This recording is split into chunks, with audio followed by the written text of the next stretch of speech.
آندھرا پردیش میں 300 ایکڑ وقف اراضی آئی ٹی پارک کے لیے مختص چندرا بابو نائیڈو حکومت کے خلاف مسلمانوں کا شدید احتجاج تلگو دیشم ٹی ڈی پی کے مسلم لیڈروں کی خاموشی پر شدید برہمی۔ پڑوسی ریاست آندھرا پردیش کے مسلمانوں نے متنازع وقف ایکٹ کے تائید کرنے پر Telugu Desam T D P حکومت کی شدید مخالفت کی تھی۔ تاہم چندرا بابو نائیڈو جو صرف انتخابات الیکشن کے وقت مسلمانوں کو یاد کرتے ہیں اور انہیں صرف ووٹ بینک کی طرح دیکھتے ہیں، کھل کر بی جے پی کی تائید کی تھی اور متنازع وقف ایکٹ کو منظور کرنے میں اہم کردار ادا کیا۔ بھارت بھر کے مسلمان اس ایکٹ کو آئین کے خلاف سمجھتے ہیں اور اسے مسلم مخالف قرار دیا جا رہا ہے۔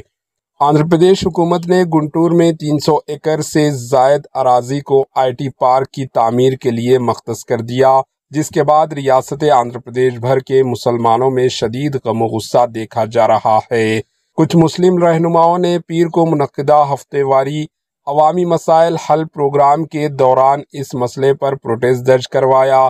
مسلم رہنماؤں نے گنٹور ضلع کلکٹر کو ایک اراضی پیش کر کے 300 ایکڑ سے زائد وقف اراضی کو آئی ٹی پارک کے لیے مختص کرنے پر شدید احتجاج کیا اور اسے اوقافی قوانین کی کھلی خلاف ورزی سے تعبیر کیا۔